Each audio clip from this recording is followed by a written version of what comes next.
In this tutorial, I am going to show you how to use the custom template that you've purchased and downloaded so that it becomes the theme for your Twitter page. So what I've done is I've logged into my account already. Once you've done that, then you can go to your username and select from that drop down, select Settings.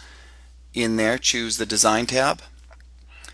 Now let's begin by changing the background image. Once you click that button, you get this Choose File option. Right now nothing is selected, so click Choose File, navigate to the file that you want to use, and you can either double click it or click it and then click OK. So there it is. It now says Choose File, and it gives the name of the file, and that is indeed the one we want to use. But before we leave here, let's change the design colors while we're at it.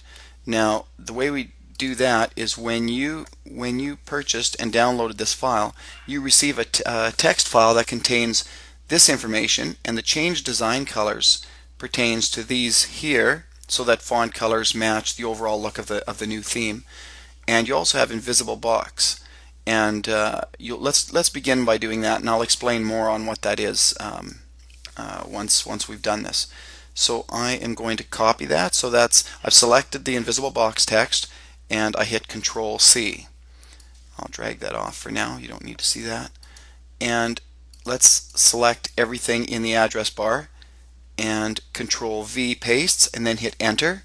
So now the invisible box text is plugged in. Then what we have left to do is grab the background, which is 000, and text and links and sidebar border. Those 5 fields pertain to these 5 colors. So I've already changed these colors, but I'll show you with one of them. For example, sidebar border, which is this last color, I'll Control C, so I've copied it. And now if I click here, it's already the right color, but basically you would just paste into there and click Done, and do that for 5 fields according to the information supplied in that text file. So now we've done the invisible background, we've changed the background image as we saw earlier, and we've put in these 5 proper codes. All we have left to do now is save changes. Now I always recommend that you make your changes either late at night or early in the morning, because Twitter gets very busy and they get overloaded during the daytime, and sometimes it can be a frustrating couple of hours while you're waiting for the changes to implement or take.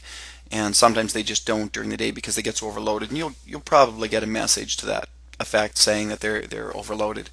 So again, mornings and evenings work the best. So there we go. We've got our contractor template in behind here. So now if we go over to the profile, you'll see this was a box and it isn't anymore. Now it shows more of the graphic through, and then you've got this area for all your Twitter stuff. So that in a nutshell is how you change your Twitter page to a custom theme. Thank you.